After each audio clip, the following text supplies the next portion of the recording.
Hello and welcome back to civil point YouTube channel. आप सभी का स्वागत है दोस्तों। तो चलिए आज का टॉपिक स्टार्ट करते हैं और रिमेनिंग क्वेश्चंस हम करने वाले हैं एमपीएससी एई के। तो देखो हमने लास्ट वीडियो लेक्चर में क्वेश्चन नंबर 60 तक कंप्लीट कर लिया था। आज हम इससे आगे के क्वेश्चन अच्छे से डिस्कस करने वाले हैं। तो चलिए स्टार्ट करते हैं। सबसे पहला क्वेश्चन आपके सामने स्क्रीन पर है, question number 61। The domestic sewage of a town was tested for total solid and following results were obtained।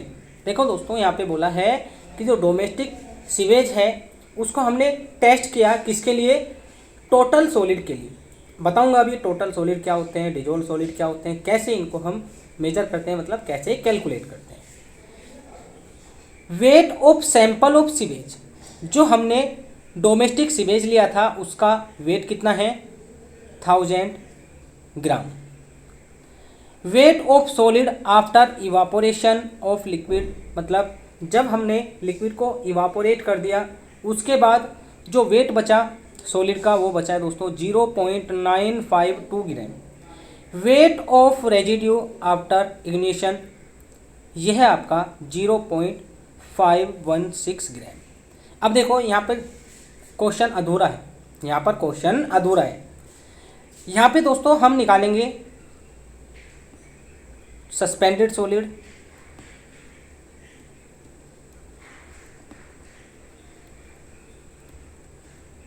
And dissolve solid.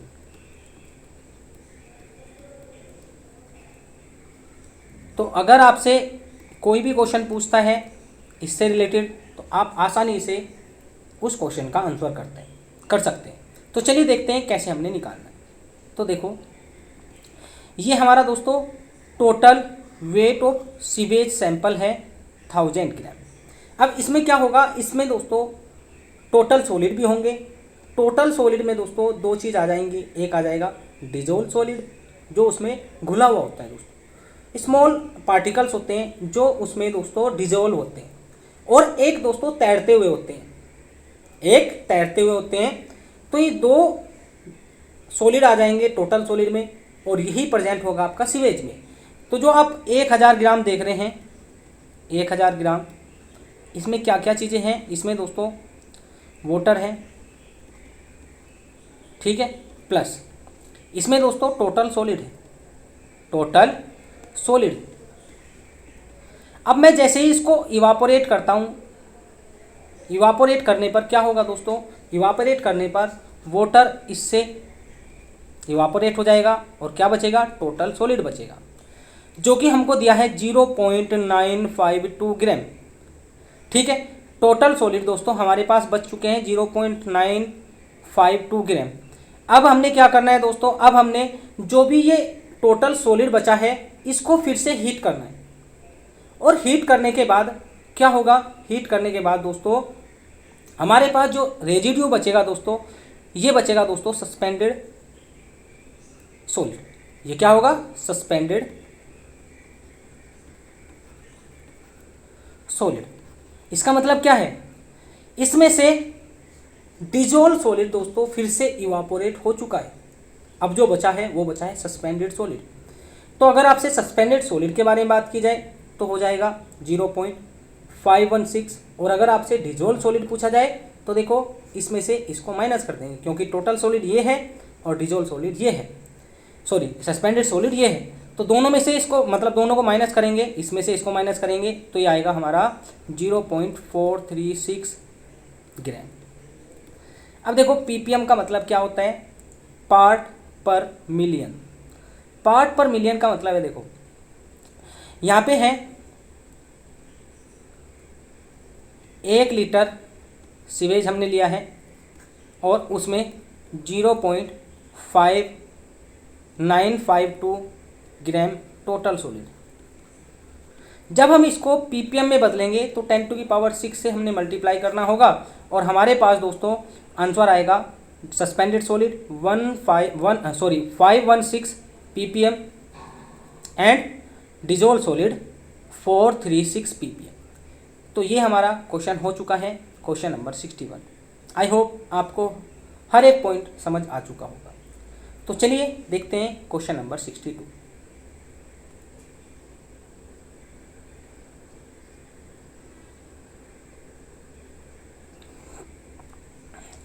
Question number 62 है दोस्तों, सिंपल क्वेश्चन है। यहाँ पे आपसे पूछा है दोस्तों example of secondary air pollutant. तो देखो जो पोल्यूटेंट होते हैं ये प्राइमरी भी होते हैं और सेकेंडरी भी होते हैं। प्राइमरी और सेकेंडरी का मतलब क्या? देखो ये गाड़ी है, तो गाड़ी का जो धुआं है ये भी क्या कॉज करता है? एयर पोल्यूशन कॉज करता है, कॉज एयर पोल्यूशन। अब देखो यहां पर सोर्स क्या है दोस्तों इस एयर पोल्यूशन का? ये दोस्तों गाड़ी का धुआं है, ये गाड़ी का धुआं है। तो यहां पे प्राइमरी एयर पोल्यूटेंट क्या हो जाएंगे? जो डायरेक्ट सोर्स से दोस्तों एमिट होते हैं, जो डायरेक्ट सोर्स से निकलते हैं, उनको क्या बोलेंगे? Primary air pollutant. और सेकेंडरी क्या हो जाएंगे?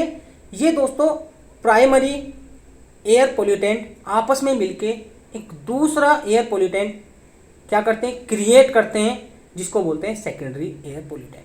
ठीक है, तो यहाँ पे मैंने सभी के एग्जाम्पल लिखे हैं। देखो इसका जो राइट आंसर हो जाएगा ये हो जाएगा दोस्तों आपका ओजोन।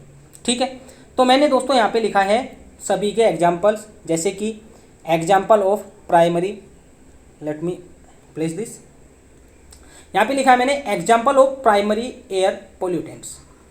तो जैसे कि दोस्तों कार्बन मोनोऑक्साइड, ध्यान रखना है कई बार क्वेश्चन पूछा जाता है कार्बन मोनोऑक्साइड, हम ऐसे लिखेंगे CO। ठीक है, मोनो का मतलब इसमें ऑक्साइड कैसी है? सिंगल है। ठीक है, लेड मतलब Pb। नाइट्रोजन ऑक्साइड दोस्तों ये भी आपका क्या हो जाएगा? प्राइमरी एयर पोल्यूटेंट हो जाएगा। ग्राउंड लेवल ओजोन ये भी आपकी क्या हो जाएगी? Primary. Particle pollution often refer to as a particular matter, ये भी आपका क्या हो जाएगा?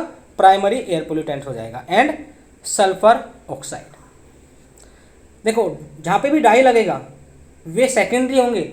जहाँ पे दोस्तों डाई नहीं लग रहा है, जैसे कि नाइट्रोजन में ये क्या है? NO, ये क्या है दोस्तों? SO, तो ये क्या हो जाएंगे आपके? प्राइमरी। अब देखो सेकेंडरी में क्या होगा? सेकेंडरी में जैसे कि दोस्तों ओजोन, ग्राउंड लेवल ओजोन अलग होती है और ये ओजोन अलग है दोस्तों। नाइट्रोजन डाइऑक्साइड NO2 ये भी किसका एग्जाम्पल है? सेकेंडरी एयर पोल्यूटेंट्स का। सल्फर ट्राइऑक्साइड ये भी आपका सेकेंडरी हो जाएगा। पैरोक्साइल नाइट्रेट, पैरोक्साइल नाइट्रेट दोस्तों जिसको हम शॉर्ट फॉर्म में बोलते हैं पैन, ये भी आपका क्या हो जाएगा? ये भी आपका सेकेंडरी हो जाएगा। और CO2 कार्बन डाइऑक्साइड ये भी आपका सेकेंडरी हो जाएगा। चलिए अब आगे चलते हैं क्वेश्चन नंबर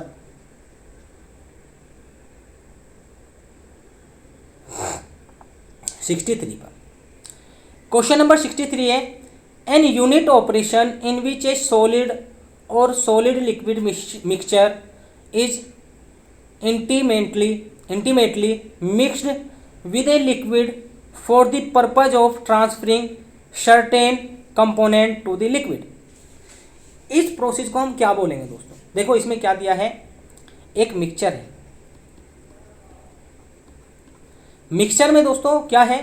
लिक्विड है प्लस कुछ सॉलिड पार्टिकल है। अब इनको मिक्स किया गया है दोस्तों। अब मिक्स करने से क्या होगा दोस्तों? इसमें कुछ कंपोनेंट ट्रांसफर हो जाएंगे दोस्तों। ट्रांसफर होने का मतलब क्या है?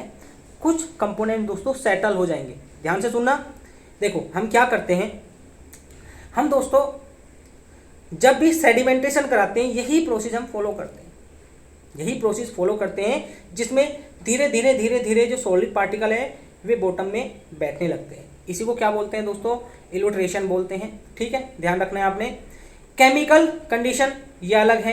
स्लज थिकनिंग ये हम सीवेज में पढ़ते हैं, कंप्रेस करते हैं सीवेज के वॉल्यूम को। ठीक है, और डीवाटरिंग ऑफ स्लज मतलब इसमें स्लज में से जो भी मॉइस्चर है उसको निकालते हैं। तो ये प्रोसेस अलग है, बट इल्यूट्रेशन ये हो जाएगा। चलिए आगे चलते हैं क्वेश्चन नंबर 64। लाइट चली गई है, कोई बात नहीं। In case of waste water disposal in a river, to minimum dissolve oxygen level occurs in the zone of to. I think ये एरर है, चलो इसको मैं बताता हूँ क्या बोल रहा है। देखो यहाँ पे बोल रहा है दोस्तों, जो हम वेस्ट वाटर डिस्पोजल करते हैं, ठीक है भाई, हम ट्रीट करने के बाद उसको डिस्पोज करते हैं। डिस्पोज किस में करते हैं? रिवर में करते हैं, ठीक है। यही सबसे अच्छा तरीका है रिवर में, क्योंकि रिवर में सेल्फ उसकी प्यूरिफिकेशन जो पावर होती है रिवर की वो बहुत ज़्यादा होती है। अपने आप ही दोस्तों ये क्या करता है? प्यूरिफाई करता रहता है। तो यहाँ पर 2 मिनिमम लेवल होते हैं ऑक्सीजन के, तो उनके बीच के लेवल को क्या बोलते हैं दोस्तों, या उनके बीच के जोन को क्या बोलते हैं, ये आपसे पूछा है। तो इसको बोलते हैं दोस्तों जोन ऑफ एक्टिव डीकम्पोजिशन। अब आपको कुछ भी समझ में नहीं आया होगा, चलिए जानते हैं इसका मतलब क्या है। इसके लिए मैंने आपको एक ग्राफ बताना है, उसमें समझेंगे। देखो दोस्तों ये ग्राफ है, इधर दिया है दोस्तों डिजोल्व ऑक्सीजन। अगर किसी को ये नहीं पता डिजोल्व ऑक्सीजन क्या होती है तो मैं नहीं बताने वाला हूँ दोस्तों। कैसे डिजोल्व ऑक्सीजन कम होती है तो मैं यहाँ पे ये चीज़ें डिस्कस नहीं करूँगा, क्योंकि ये बेसिक चीज़ें हैं, आपको पता होनी चाहिए। अब देखो यहाँ पे दोस्तों सैचुरेशन डीओ का लेवल ये है।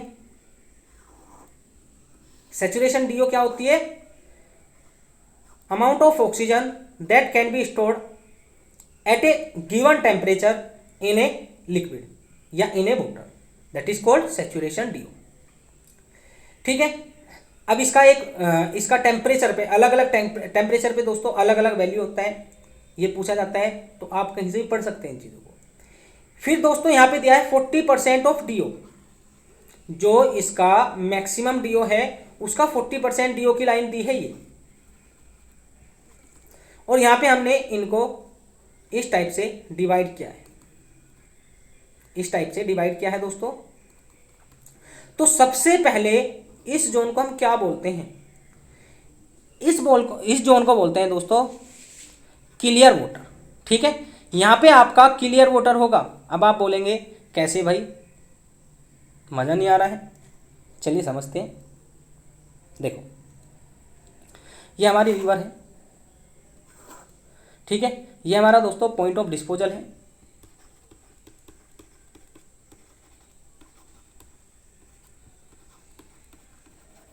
ठीक है, अब मैंने क्या किया है, इसमें सीवेज को यहाँ पे एंटर कराया है, यहाँ पे दोस्तों मैंने डिस्पोज कराया।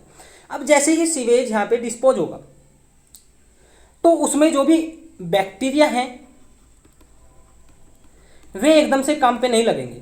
उनका काम क्या है? उनका काम है ऑर्गेनिक मैटर को डिकम्पोज करना, ठीक है। जैसे जैसे ये दोस्तों डाउन स्ट्रीम की साइड बढ़ेंगे वैसे वैसे दोस्तों बैक्टीरिया क्या करेंगे? काम करना चालू करेंगे, मतलब कि ये डिस्पोज करने लगेंगे मैटर को। तो इस पॉइंट पर दोस्तों कोई भी ऑक्सीजन की डिमांड नहीं होती है, ठीक है। इसलिए बोले दोस्तों यहाँ पे क्लीन वाटर होता है रिवर का इस पॉइंट पर, ठीक है। फिर जैसे ही हम आगे चलते हैं जो डीओ है वो घटने लगती है, मतलब कि जो इसमें डिजोल्व ऑक्सीजन है वो धीरे धीरे घटने लगेगी इससे आगे चल के, ठीक है। और इस पॉइंट पे आके दोस्तों ये बिल्कुल मिनिमम हो जाएगी, मतलब 0 हो जाएगी। फिर धीरे धीरे ये उठेगी। क्यों उठेगी? क्योंकि अब जो ऑर्गेनिक मैटर है प्रेजेंट इन सीवेज वो दोस्तों बहुत कम हो चुका है, बहुत कम हो चुका है। तो अब उसको ऑक्सीडाइज करने के लिए उतनी ऑक्सीजन की रिक्वायरमेंट नहीं है, तो धीरे धीरे ऑक्सीजन का लेवल इंक्रीज होता जाएगा और एक ऐसा लिमिट आएगा दोस्तों, या एक ऐसा सेक्शन आएगा, एक ऐसा पॉइंट आएगा जिस पर टोटल जो आपके ऑर्गेनिक मैटर है वो पूरी तरह से दोस्तों मतलब ऑक्सीडाइज हो चुके हैं, और वहाँ पे दोस्तों ऑक्सीजन की जो डिफिशियंसी है वो नहीं होगी। तो ये सभी जोन हमने बांटे हुए हैं। तो इसमें जो ये वाला जोन है इसको बोल रहे हैं दोस्तों हम जोन ऑफ डिग्रेडेशन, इस वाले जोन को। उसके बाद आता है दोस्तों जोन ऑफ एक्टिव डीकम्पोजिशन। इस जोन में सबसे ज़्यादा बैक्टीरिया एक्टिव होते हैं और बहुत ही तेज़ी से दोस्तों, ध्यान देना, एरोबिक बैक्टीरिया यहाँ पे सबसे तेज़ी से काम करते हैं जिनको ऑक्सीजन की रिक्वायरमेंट होती है, ठीक है। फिर धीरे धीरे धीरे धीरे ये एरोबिक बैक्टीरिया का क्या करते हैं दोस्तों, ये कन्वर्ट होते हैं एनएरोबिक बैक्टीरिया में। तो चलिए यहाँ पे सभी लेवल को समझ लेते हैं। देखो सबसे पहला है zone of degradation. It is found up to certain distance down stream of the point at which sewage is discharged into the river. In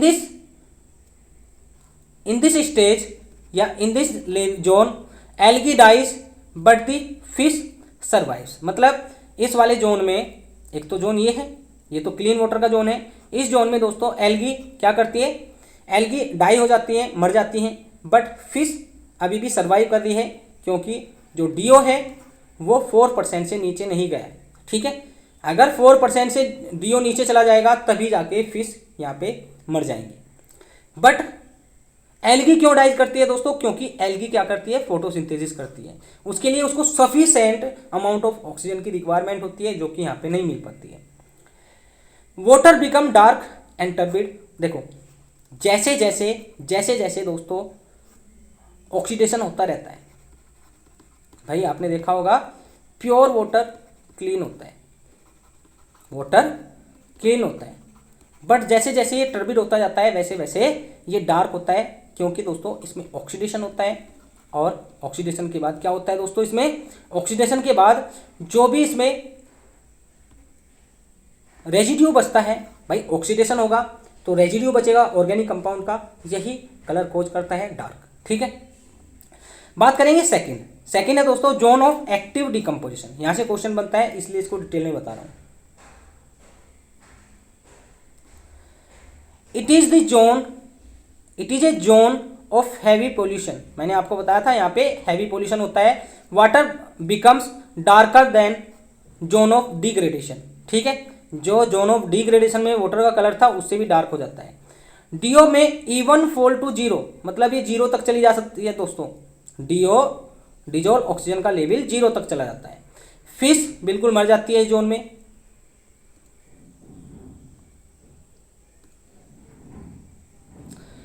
at upper ends anaerobic bacteria will replace aerobic bacteria. मैंने आपको बताया ना, इसके अपर and पर aerobic bacteria पूरी तरह से काम कर चुके हैं। अब एरोबिक बैक्टीरिया क्या करेंगे दोस्तों, कन्वर्ट हो जाएंगे किसमें, एनएरोबिक बैक्टीरिया में। इसलिए वहां पे दोस्तों जब हम आगे बढ़ेंगे तो ऑक्सीजन की इतनी रिक्वायरमेंट नहीं होगी, क्योंकि ये इन दी एब्सेंस ऑफ ऑक्सीजन काम करते हैं। Anaerobic condition set in this set in and thus gases like CH4, H2S, CO2 will be evolved and ugly scum form on the surface. At the end of this zone, DO concentration will reach up to 40% of the saturation DO. देखो दोस्तों यहाँ पे बोला है जैसे ही anaerobic bacteria यहाँ पे काम करेंगे तो ये क्या बनाते हैं दोस्तों, गैसेस प्रोड्यूस करते हैं। जब गैसेस प्रोड्यूस करेंगे तो कौन सी गैसेस निकलेंगी, CH4, H2S, CO2। तो सबसे ज़्यादा जो मतलब स्मेल है, गंध है जो, वो कहाँ पे आएगी आपको, वो आएगी जोन ऑफ एक्टिव डिकम्पोजिशन के तुरंत बाद। ठीक है, फिर आता है दोस्तों zone of recovery. Zone of recovery में बीओडी फॉल करती है, मतलब कि बायोलॉजिकल ऑक्सीजन डिमांड क्या करती है दोस्तों, ये फॉल करती है। फिर organic matter will produce nitrate, sulphate, phosphate, carbonate, DO content rise about 40%। तो ये सब चीज़ हम इसमें देख चुके हैं। वो होती है दोस्तों बायोकेमिकल ऑक्सीजन डिमांड। ठीक है, तो ये दोस्तों फर्स्ट है, ये सेकंड जोन है, ये आपका थर्ड जोन है, और इसके बाद ये फिर से ऑक्सीजन मैक्सिमम डिजोल्व ऑक्सीजन के बराबर हो जाती है। तो इसका राइट आंसर हो जाएगा ऑप्शन नंबर बी। चलिए आगे चलते हैं, गर्मी बहुत है बट कोई नहीं। चलिए बात करते हैं दोस्तों क्वेश्चन नंबर 65 की। Sedimentation with coagulation treatment of water is effective when water is, ये देखो मोस्ट कॉमन क्वेश्चन है जेई में, तो इसी टाइप के क्वेश्चन बनते हैं, सिंपल टाइप के क्वेश्चन पूछे जाते हैं जेई में। तो देखो दोस्तों यहाँ पे बोला है जो हम सेडिमेंटेशन करते हैं, तो सेडिमेंटेशन करने के लिए हम एक कोएगुलेंट का यूज करते हैं, जिससे कि दोस्तों जो भी टिनी पार्टिकल्स होते हैं डिजोल्व पार्टिकल होते हैं वे भी नीचे बैठने लगते हैं। ठीक है, ये जो जेटा पोटेंशियल को कम करते हैं। तो यहाँ पे बोला है कि कब ऐसा ट्रीटमेंट इफेक्टिव होता है, तो ये होता है दोस्तों जब उसमें एल्कलिनिटी प्रेजेंट होती है। क्योंकि देखो अगर हम एलम यूज करेंगे तो एलम क्या करती है, CO2 प्रोड्यूस करती है प्लस H+ आयन देती है, जिससे दोस्तों क्या होता है, जिससे एसिडिटी कोज होती है। अब एसिडिटी कोज होगी दोस्तों तो क्या होगा, इसका pH गिरता चला जाएगा और एलम वहाँ पे काम नहीं कर पाएगी, क्योंकि एलम की जो pH रेंज है वो है दोस्तों वर्किंग pH रेंज 6.5 से लेकर 8.5। ठीक है, चलिए इससे रिलेटेड कुछ एक्स्ट्रा पॉइंट जानते हैं जो कि आपके एग्जाम में हेल्प करेंगे। यहाँ पे लिखा है alum require alkalinity in water, ये तो हमको पता है। नॉर्मल डोज कितनी होती है दोस्तों, 10 to 30 mg पर लीटर। pH रेंज कितनी होती है, 6.5 to 8.5। Alum also reduce taste, odour and colour. ये दोस्तों टेस्ट, ऑडर और कलर को भी मतलब रिड्यूस कर सकता है पानी में से। Amount of coagulant depends upon turbidity and colour. अब ये क्या है, देखो टर्बिडिटी कौन कॉज करता है दोस्तों, सस्पेंडेड मैटर।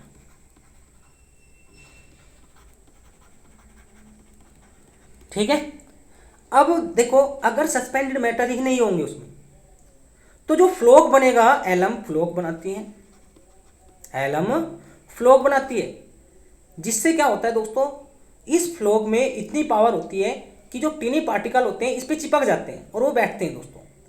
अब अगर सस्पेंडेड मैटर ही नहीं होगा तो ये कैसे दोस्तों इसको सपोर्ट कर पाएगा, सस्पेंडेड मैटर ही इस फ्लोक को सपोर्ट कर बनने में मदद करता है दोस्तों और सपोर्ट करता है और इसको लेके नीचे बैठता है।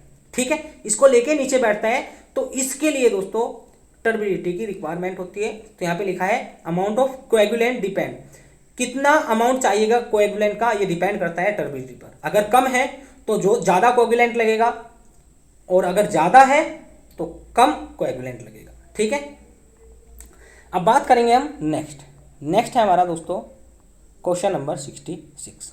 देखो सिंपल टाइप का क्वेश्चन है, इसको आप भी कर सकते हैं। ए rectangular beam 300 mm deep is simply supported over a span of 4 meter and having moment of inertia I equal to 225 into 10 to the power 6 mm की 4. Beam is loaded with 2 kilonewton per meter uniformly distributed load. The section modulus of the beam is, देखो यहाँ पे rectangular beam दिया है। Rectangular beam का मतलब क्या है, उसका सेक्शन रेक्टेंगुलर है दोस्तों, सेक्शन क्रॉस सेक्शन कैसा है, रेक्टेंगुलर है। ठीक है, जिसका डेप्थ दिया है 300, ये वाला डेप्थ दिया है 300 mm। ठीक है, और इसका जो स्पान है सिंपली सपोर्टेड बीम है इस टाइप से, इसका स्पान है 4 metre. Having moment of inertia, और इसका आई दोस्तों दिया है 225 into 10 to the power 6 mm की 4। बीम पे जो लोडिंग लगी है दोस्तों ये यूडीएल है, किस रेट की लोडिंग है, 2 किलो न्यूटन पर मीटर, मतलब कि 1 मीटर पर 2 किलो न्यूटन लोडिंग लगी है। अब आपने बताना है सेक्शन मॉडुलस कितना होगा, तो देखो सेक्शन मॉडुलस निकालने के लिए इसको रिप्रेजेंट करते हैं जेड से। ठीक है, ये होता है दोस्तों I/Y, ये तो आपको पता ही होगा। चलिए बताते हैं एक बार सही से क्या होता है सेक्शन मॉडुलस। देखो ये बीम का सेक्शन है, ये इसका न्यूट्रल एक्सिस है और ये दोस्तों इसका डेप्थ कितना है 300 mm। तो जो हम y लेंगे दोस्तों न्यूट्रल एक्सिस से ऊपर की। ठीक है, यहां पे हम z निकालते हैं I/Y, y मैक्स। ठीक है, अब ये y मैक्स कहाँ पे होगी दोस्तों, यहाँ पे आके होगी, मतलब इतना, ये होगी दोस्तों 300/2 पे। ठीक है, मतलब z इक्वल टू 300, ये क्या I कितना है, I है 225 into 10 to the power 6 upon 150। जब इसको डिवाइड करेंगे, लेट मी सोल्व दिस, यहाँ पे तो लाइट भी नहीं आ रही है, कोई नहीं। 225 इंटू 10⁶, गलत मत हो जाना बस, 150। ये आ जाएगा दोस्तों आपका 1.5 इंटू 10⁶। आप भी करके देखना इसको, ठीक है।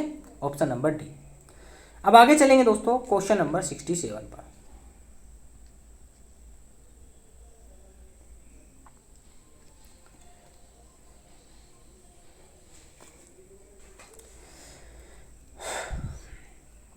देखो क्वेश्चन नंबर 67 है, strain energy store in hollow shaft of external diameter d and internal diameter small d when subjected to shear stress tau is equal to.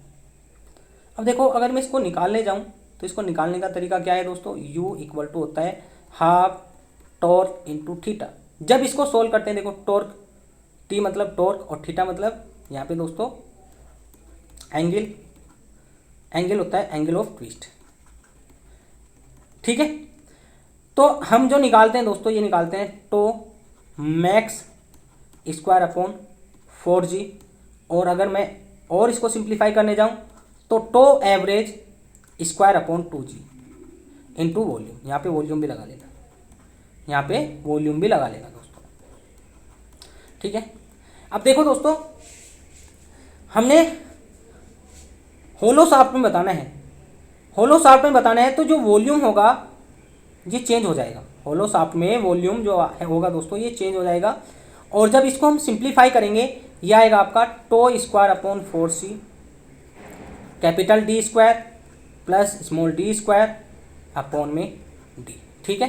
तो ये हो जाएगा दोस्तों आपका ऑप्शन नंबर बी। चलिए नेक्स्ट क्वेश्चन देखते हैं, क्वेश्चन नंबर 68। तो चलिए क्वेश्चन नंबर 68 देखते हैं। A cantilever truss is loaded as shown in the figure. The force in the member AB is given by। देखो ये एक आपको ट्रस दी है जो कि कैंटिलीवर ट्रस है। पहला पॉइंट कैंटिलीवर ट्रस के बारे में बता रहा हूँ दोस्तों, ये इनडिटर्मिनेट ट्रस होती है, ठीक है। इनडिटर्मिनेट ट्रस मतलब इनडिटर्मिनेसी कैसे निकालते हैं ये आपको पता होगा, ठीक है। आप निकाल के देखना, इसमें दोस्तों ये आपकी आएगी इनडिटर्मिनेट ट्रस। सिंपल एक क्वेश्चन बन जाएगा यहाँ से। दूसरा दोस्तों, इस टाइप के क्वेश्चन को सोल्व करने के दो मेथड होते हैं, एक मेथड ऑफ जॉइंट, एक होता है दोस्तों मेथड ऑफ सेक्शन। अब अगर मैं इन सभी मेथड्स को यहाँ पे एक्सप्लेन करने जाऊँ तो 2 से 3 घंटे निकल जाएंगे, इसलिए मैं आपको शॉर्टकट बताऊँगा कि किसी भी मेंबर में कैसे आप फोर्स रिजोल्व कर सकते हैं। तो देखो अगर यहाँ पे एंगल दिए होते तो हम मेथड ऑफ जॉइंट लगा लेते, इसमें निकालते, इसमें निकालते, इसमें निकालते और फिर फाइनली इसमें निकाल लेते। बट हमको ना तो एंगल दिए हैं और इतना काम कौन करेगा, तो हम दोस्तों मेथड ऑफ सेक्शन लगाएंगे।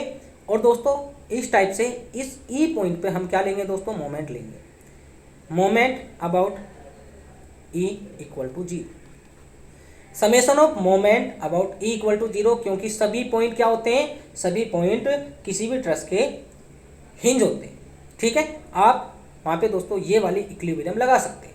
ये वाली जब इक्विलिब्रियम लगाएंगे तो देखो यहाँ पर जो फोर्स लग रही है, यहाँ पर जो फोर्स लग रही है ए बी में, इसका वर्टिकल डिस्टेंस कितना है, 4 है। तो हम रख सकते हैं दोस्तों एफ ए बी इंटू 4।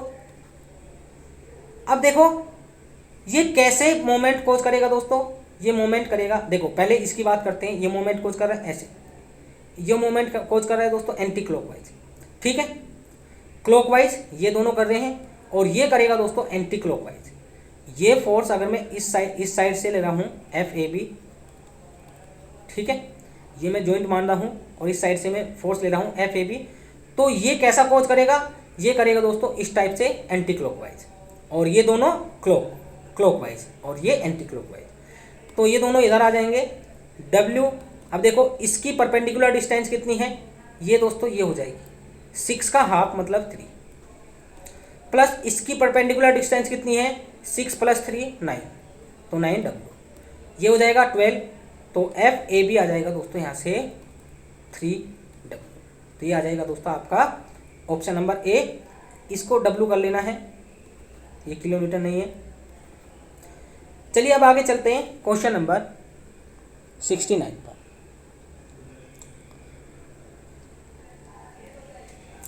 ये वाला क्वेश्चन कभी भी जेई में नहीं पूछेगा क्योंकि आपके सिलेबस में नहीं है, ठीक है। यहाँ पे दिया है दोस्तों, in statically indeterminate frame total pull T can be calculated by the relation with usual notation. अब देखो मैं इसको दिखा रहा हूँ, ये कहाँ पे है, ये दोस्तों पॉइंट लोड में, यूनिट पॉइंट लोड में, यह है आपका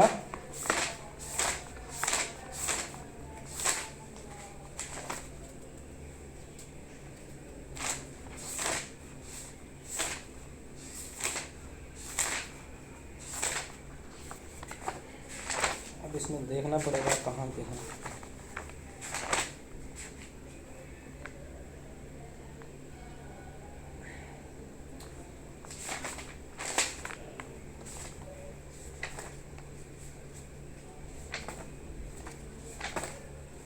चलो छोड़ो, इसका डायरेक्ट फॉर्मूला बता रहा हूँ मैं, आप याद कर लेना। ये हो जाएगा आपका option number A, summation P K L upon A E upon में summation K square L upon A E plus L naught upon A E. ऐसे आप अगर आप इसको छोड़ना चाहते हैं छोड़ भी सकते हैं, क्योंकि ये जेई का पार्ट नहीं है, जेई में कभी भी इससे क्वेश्चन नहीं पूछेगा। चलिए अब आगे चलते हैं क्वेश्चन नंबर 70 पे। क्वेश्चन नंबर 70 है दोस्तों, A simply supported beam of span 4 meter is carrying a uniformly distributed load of 2 kN per meter over the entire span. Find the maximum slope and the deflection of beam. Take EI of the beam as 80 into 10 to the power 9 newton per mm square. तो देखो यहाँ पे simply supported beam दिया है और उसमें दोस्तों उसका स्पान कितना है, 4 मीटर है। यूनिफॉर्मली मतलब यूडीएल कितना है दोस्तों, ये है 2 किलो न्यूटन पर मीटर, पूरे स्पान पे लगा है। अब आपने बताना है इसमें मैक्सिमम स्लोप की वैल्यू एंड मैक्सिमम डिफ्लेक्शन की वैल्यू। जब आपको पता है दोस्तों EI कितना है, 80 into 10 to the power 9 newton per mm square. तो पहली बात तो आपको maximum slope and maximum deflection का फॉर्मूला पता होना चाहिए in case of simply supported beam subjected to UDL।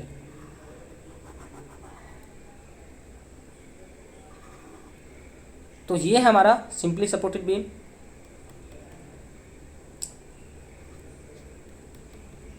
इस पे दोस्तों UDL लगा है,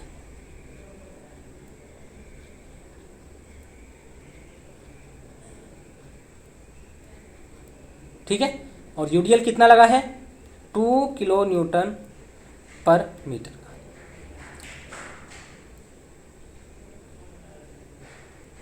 ठीक है, अब देखो इसका स्पान कितना दिया है, इसका स्पान दिया है आपको 4 मीटर, ठीक है।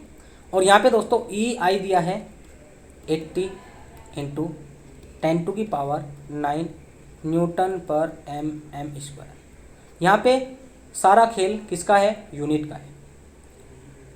अब यहाँ पे अगर मैं बात करूँ, इसका जो डिफ्लेक्टेड शेप आएगा दोस्तों, ये कुछ इस टाइप से डिफ्लेक्ट करेगा, कुछ इस टाइप से डिफ्लेक्ट करेगा दोस्तों। यहाँ पे ध्यान देना, यहाँ पे दोस्तों इस पॉइंट पर और इस पॉइंट पर मतलब कि एंड ऑफ बीम पर दोस्तों स्लोप 0 नहीं होगा, ये होगा आपका थीटा, यहाँ पे भी आपका थीटा। सिमेट्रिकल बीम है तो दोनों साइड आपके थीटा सेम होंगे और इसकी वैल्यू क्या होगी दोस्तों, theta max equal to WL³ upon 24 EI, ठीक है, 24 EI। अब देखो यहाँ पे W क्या है, UDL है, कितना दिया है, 2 किलो न्यूटन पर मीटर, तो रखेंगे इसको, तो ये हो जाएगा आपका 2, ठीक है। अब यहाँ पे दोस्तों L को मैं मीटर में नहीं रखूँगा, L को मैं mm में रखूँगा क्योंकि मेरे पास जो यूनिट है वो mm में है, ठीक है। तो ये हो जाएगा आपका 4,000 क्यूब, ठीक है, 4,000 क्यूब अपॉन में क्या हो जाएगा दोस्तों, ये हो जाएगा आपका 80 इंटू 10 टू की पावर 9। जब इसको सोल्व करेंगे तो हमारे पास निकल के आएगा 80 इंटू 10 टू की पावर 9, 1.1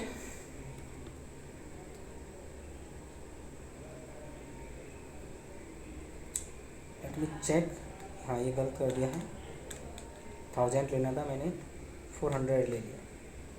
18 × 10⁹।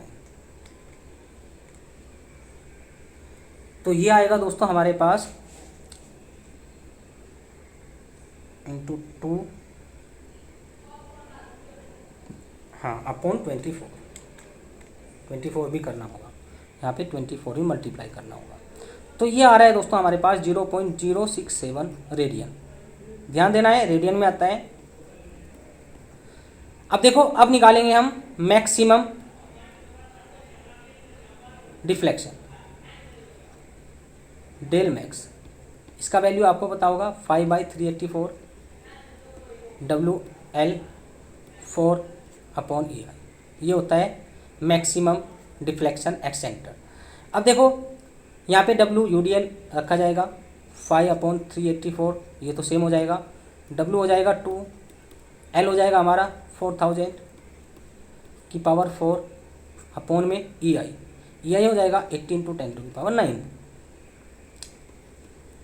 इसको सोल्व करने पे आएगा दोस्तों हमारा 5 × 2 × 10 4000 की पावर 4 अपॉन में 384 × 80 × 10⁹, 83.33, ठीक है, किस में आएगा, mm में आएगा। तो ये आ जाएगा दोस्तों आपका स्लोप दिस। एंड चलिए ऊपर वाला ऑप्शन देखते हैं। इसमें ऊपर वाला ऑप्शन क्या है, तो ऑप्शन मैच नहीं कर रहा है। फिर से देखते हैं दोस्तों, del max equal to 5/384 into 2 × 4000 की पावर 4 अपॉन EI 80 × 10⁹। तो ये होगा हमारा 5 × 2 × 4000 पावर 4 अपॉन में 384 × 80 × 10⁹,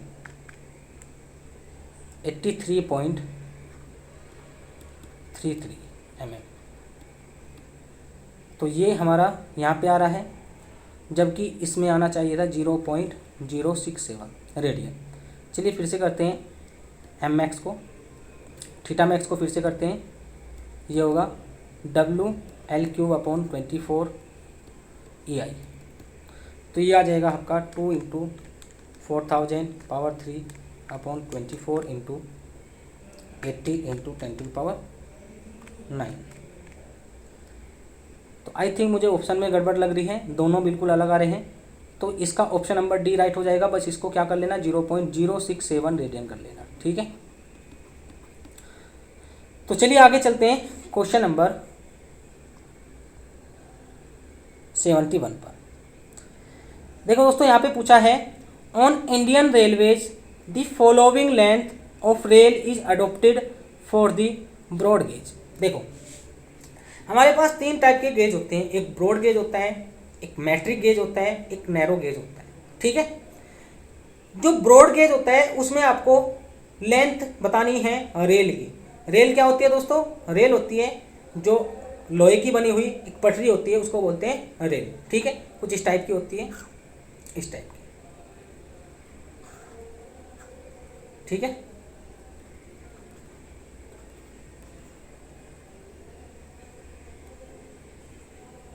तो इसका आपने लेंथ बताना है इन केस ऑफ दोस्तों ब्रॉड गेज। अब देखो ऐसा नहीं है कि आप जितना मर्जी उतना लंबा क्या बना देंगे, एक रेल बना देंगे। जितना मर्जी उतना लंबा आप रेल नहीं बना सकते।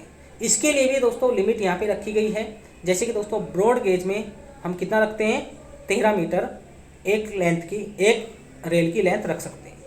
फिर बात आती है दोस्तों मैट्रिक गेज में कितना रखते हैं। मैट्रिक गेज में रखते हैं दोस्तों 11.8 मीटर और नैरो गेज में रखते हैं 11.8 मीटर। इन दोनों में सेम रखते हैं, जबकि ब्रॉड गेज में रखते हैं 12.8 मीटर, मतलब 13 मीटर। तो अप्रोक्स ये हो जाएगा 12 मीटर, ये हो जाएगा अप्रोक्स 12 मीटर, ठीक है। अब देखो यहाँ से दूसरा क्वेश्चन भी बन सकता है। दूसरा क्वेश्चन बन सकता है दोस्तों, ये 2 रेल है, एक रेल ये जा रही है पैरेलल है, इनके बीच की जो डिस्टेंस है in case of broad gauge वो कितनी होगी, 1.676 मीटर होगी। In case of metric gauge यही डिस्टेंस आपकी 1 मीटर हो जाएगी, और in case of narrow gauge ये हो जाएगी दोस्तों 0.762 मीटर। देखो दोस्तों, जो नैरो गेज है ये हम हिली एरियाज में चलाते हैं, क्योंकि वहाँ पे जो हिली एरिया है वहाँ पे दोस्तों स्पेस बहुत कम मिलता है, ठीक है। इसलिए हम वहाँ पे छोटी पटरी बनाते हैं, जिससे कि स्पेस कम यूज हो। आगे चलते हैं question number 72।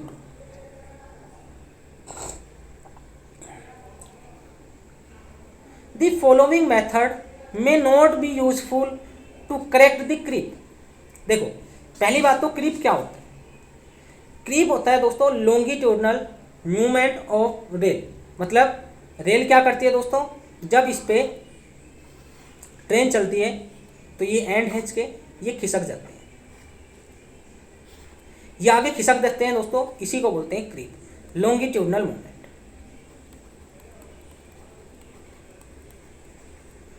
Movement of rail. अब इसको बचाने के लिए हम कुछ टेक्निक यूज करते हैं, तो आपने बताना है इनमें से कौन सी टेक्निक हम यूज नहीं करते। तो देखो, अप्लाई एंटी क्रीप कोटिंग, तो ये हम यूज नहीं करते हैं। जबकि पुलिंग बैक रेल, पीछे खींच देते हैं रेल को, ठीक है। यूज ऑफ क्रीप एंकर, मतलब इसको जकड़ देते हैं, ठीक है। इंक्रीज द स्लीपर डेंसिटी, जो इसके नीचे स्लीपर रखे होते हैं दोस्तों, उनकी डेंसिटी को बढ़ा देते हैं। तो इस टाइप से आप क्या कर सकते हैं दोस्तों, इस टाइप से क्रीप को अवॉइड कर सकते हैं इन केस ऑफ रेलवे। चलिए अब बात करेंगे क्वेश्चन नंबर 73 की।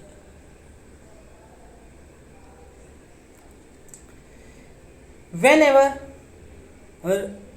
reverse curve are necessary, a long straight portion between two reverse curve provided should have a minimum length। देखो, पहली बात तो जो रिवर्स कर्व होते हैं दोस्तों, कुछ इस टाइप के होते हैं। रिवर्स कर्व कुछ इस टाइप के होते हैं, मैंने ये कर्व आपको पढ़ा रखे हैं, ठीक है।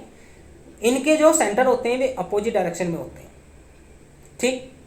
अब देखो, हम क्या करते हैं दोस्तों, इनको कहाँ पे यूज करते हैं? इनको मोस्टली हम रेलवे में यूज करते हैं। हाईवे में दोस्तों हम इनको अवॉइड करके चलते हैं, ठीक है। हाईवे में हम इनको अवॉइड करके चलते हैं। आपने देखा होगा रेलवे में कुछ इस टाइप के हिली एरियाज में ट्रैक बने होते हैं, हिली एरियाज में। तो आपने बताना है कि जो कर्व है, दो कर्व के बीच में कितना स्ट्रेट पोर्शन हम रखेंगे, कितना स्ट्रेट पोर्शन हम रखेंगे। भाई ऐसा तो नहीं बना सकते हैं कि बिल्कुल ऐसे ही चल रही है सांप की तरह, ठीक है। फिर तो ट्रेन या जो भी वाहन किसी भी ट्रैक पे चलेगा वो पलट जाएगा, ठीक है।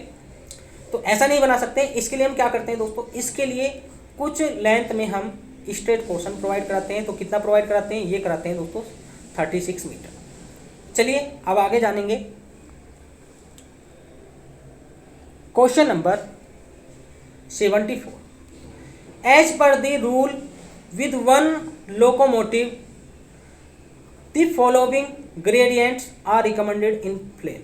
देखो, प्लेन में आपने बताना है कि लोकोमोटिव के लिए कौन सा ग्रेडियंट यूज होता है दोस्तों। तो यहाँ पे अगर बात करूँ दोस्तों रूलिंग ग्रेडियंट की, रूलिंग ग्रेडियंट जिसको हम डिजाइन ग्रेडियंट भी बोलते हैं, तो ये होता है 1 in 150 to 1 in 200 in case of plain. और जबकि दोस्तों इन केस ऑफ हिली में इसको हम थोड़ा सा कम रखते हैं, 1 in मतलब ज़्यादा रखते हैं। ये तो कम है दोस्तों, और ये है ज़्यादा आपका, ठीक है। बताऊंगा कैसे, टू 1 in 150। तो इसका राइट आंसर हो जाएगा ऑप्शन नंबर ए। चलिए इसमें कुछ हम देख लेते हैं, जैसे कि दोस्तों हिली में आपका कितना होता है 1 in 100 to 1 in 150, ठीक है। अब देखो ये ज़्यादा क्यों है, देखो मैंने आपको अभी बताया 1 in 150 और 1 in 100 में हम कंपैरिजन करते हैं कौन सा ज़्यादा हुआ। तो यहाँ पे लिखा है दोस्तों एक वर्टिकल और 150 हॉरिजॉन्टल। 150 हमने हॉरिजॉन्टल चला, तब हम एक वर्टिकल चलेंगे, जो भी आपका स्लोप आएगा या ग्रेडियंट आएगा उसको बोलेंगे दोस्तों 1 in 150, ठीक है। वहीं पे दोस्तों इसको मैं क्या कर रहा हूँ, इस लेंथ को 100 चल रहा हूँ और तब 1 चल रहा हूँ, अब जो स्लोप आएगा वो आएगा आपका 1/100। तो देखो ये ज़्यादा स्टीप है एज कम्पेयर टू दिस, ठीक है। तो जितना ज़्यादा ये होगा उतना कम स्टीप होगा, उतना आपका फ्लैटर होगा। अब देखो यहाँ पे लिखा है the maximum gradient permitted in railway track is 1/400। इससे ज़्यादा का हम ग्रेडियंट किसी भी रेलवे ट्रैक में प्रोवाइड नहीं कराएंगे। अब बात करते हैं दोस्तों क्वेश्चन नंबर 75 की।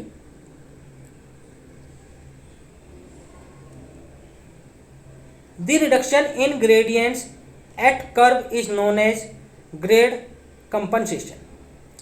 In India, following value of grade compensation have been allowed for broad gauge track। देखो पहली बात तो हम ग्रेड कंपनसेशन क्यों करते हैं, जिससे कि दोस्तों जो ट्रैक्टिव फोर्स है उसका लॉस ना हो। आपको पता होगा, मैंने आपको हाईवे में पढ़ा रखा है कि ट्रैक्टिव फोर्स का लॉस कैसे होता है। एक तो हॉरिजॉन्टल कर्व होता है, एक वर्टिकल कर्व होता है। अगर ये दोनों एक साथ आ जाते हैं तो ट्रैक्टिव फोर्स का लॉस ज़्यादा होता है। अब मैं हॉरिजॉन्टल कर्व को तो नहीं चेंज कर रहा हूँ, मैं क्या कर रहा हूँ, ग्रेडियंट को चेंज कर रहा हूँ, मतलब कि ग्रेड को कंपनसेट करने की कोशिश करूँगा दोस्तों। तो यहाँ पे डिफरेंट गेज ट्रैक के लिए डिफरेंट वैल्यू दी है in case of railway. In case of railway जैसे कि दोस्तों ब्रॉड गेज की बात करें तो ये हो जाएगा 0.04% पर डिग्री ऑफ कर्व।